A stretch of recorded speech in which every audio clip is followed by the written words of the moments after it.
ಅಜಯ್ ಇವರೇ ಸಂಬಂಧಪಟ್ಟ ಆಫೀಸರು. ಬೆಳಗ್ಗೆ ಎಷ್ಟೊತ್ತಿಗೆ ಎಬ್ಬಿಸ್ತಾರೆ ಸರ್? ಬೆಳಗ್ಗೆ ಒಂದು 6 ಗಂಟೆ ಒಳಗೆ ಅವ್ರನ್ನೆಲ್ಲ ರೆಡಿ ಮಾಡಿ ಮತ್ತೆ ಅಲ್ಲಿ ಓದಿಸ್ತಾರೆ.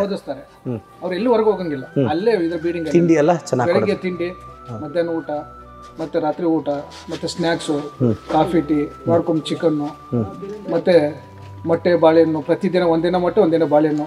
ಈಗ ಹಾಸ್ಟೆಲ್ ಎಷ್ಟು ಅಂತಿದ್ದಾರೆ ಸರ್? 150 ಇದೆ ಸರ್. 150 ಜನ ಇದ್ದಾರಮ್ಮ.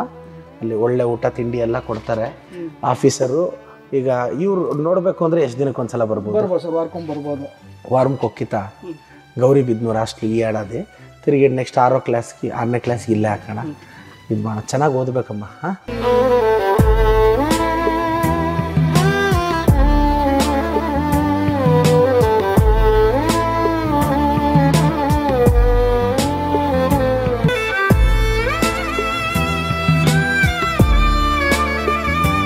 ಬೆಡ್ಶೀಟ್, ಇದು ಬಟ್ಟೆ ಆಯಿತಾ, ಇದು ಸ್ವೆಟ್ರಮ್ಮ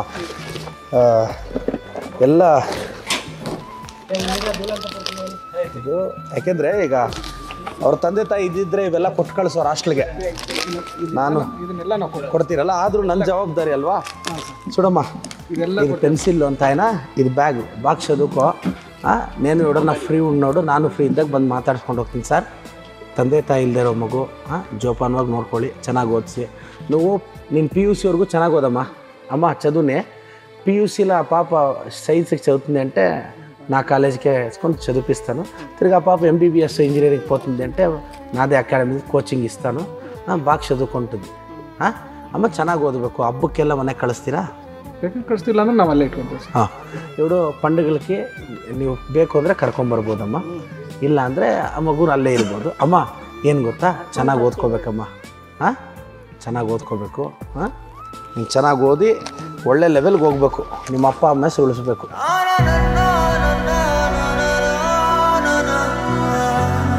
ಈಗ ಹಾಸ್ಟ್ಲಿಗೆ ಹೋಗುವಾಗ ಬೇಜಾರಾಗಬಾರ್ದು. ಈಗ ನೀನು ಬೆಳೆದಾಗ ಜೀವನ ಮಾಡಬೇಕಲ್ಲ. ಎಲ್ಲ ಮಕ್ಕಳಿದ್ದಾರೆ, ಎಲ್ಲ ತುಂಬ ಜನ ಇದ್ದಾರೆ. ಈಗ ನಾನು 5 ವರ್ಷ ಸಿದ್ಧಗಂಗೆ ಮಠದಲ್ಲಿ ಓದಿದೆ, ಮತ್ತು ಅಲ್ಲೂ ಇಲ್ಲೂ ಓದಿದೆ. ನನಗೂ ನಾನು PUCಯಲ್ಲಿದ್ದಾಗ ಅಪ್ಪ ಅಮ್ಮ ತೀರೋದ್ರು. ಮತ್ತು ಅಲ್ಲೂ ಇಲ್ಲೂ ಕಷ್ಟಪಟ್ಟು ಬದುಕು ಕಟ್ಕೊಂಡೇನೋ ಹಣೆ ಬರ ಚೆನ್ನಾಗಿತ್ತು, MLA ಆದೆ ಅಲ್ವಾ. ಈಗ ತುಂಬ ಜನ ತಂದೆ ತಾಯಿ ಇಲ್ದಿರೋ ಮಕ್ಕಳು ಪಾಪ ಬದುಕನ್ನು ಕಟ್ಕೊಳಕ್ಕಾಗದೆ ಎಲ್ಲೋ ಕೂಲಿ ಕೆಲಸಕ್ಕೆ ಹೋಗಿ ಸ್ಟ್ರಗಲ್. ಹಂಗಾಗಬಾರ್ದು. ನಾಳೆ ನೀನು 1000 ಜನ ಹುಡುಗಿರಿಗೆ ಆದರ್ಶ ಆಗಬೇಕು. ನೋಡಿ, ತಂದೆ ತಾಯಿ ಇಲ್ಲದೆ ಇದ್ದರು ಈ ಹುಡುಗಿ ಎಷ್ಟು ಎತ್ತರಕ್ಕೆ ಬೆಳೆದ್ಲು, ಎಷ್ಟು ಅಲ್ವಾ. ಅಮ್ಮ, ಈಗ ತಂದೆ ತಾಯಿ ಇಲ್ಲದೆ ಇರೋ ಮಕ್ಕಳು ಬೆಳೆಯೋದೇ ಕಷ್ಟ. ನಾನು MLA ಆಗಿದ್ದೀನಿ, ಅಮ್ಮ ಆಂಬುಲೆನ್ಸ್ ಬಿಟ್ಟಿದ್ದೀನಿ, ಸ್ಕಾಲರ್ಶಿಪ್ ಈ ಲೆವೆಲ್ಗೆ ಬೆಳೆದಿದ್ದೀನಿ ಅಂದರೆ ಓದಿದ್ದಕ್ಕೆ ತಾನೆ. ನೀನು ನೋಡಿ, ಆವಾಗ ನಾನು ಚಿಕ್ಕ ವಯಸ್ಸಲ್ಲಿ ಕಷ್ಟಪಟ್ಟು ಇವಾಗ ಚೆನ್ನಾಗಿದ್ದೀನಿ.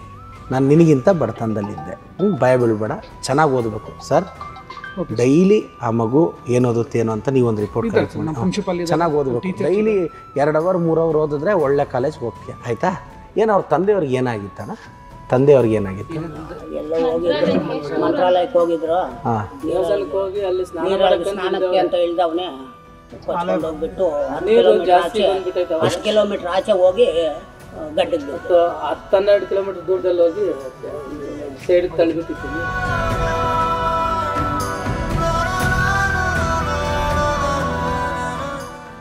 ಕರುಣೆಗೆ ಬೆಲೆಯಿದೆ, ಪುಣ್ಯಕ್ಕೆ ಫಲವಿದೆ, ದಯವ ತೋರುವ ಮಣ್ಣಿನ ಗುಣವಿದೆ.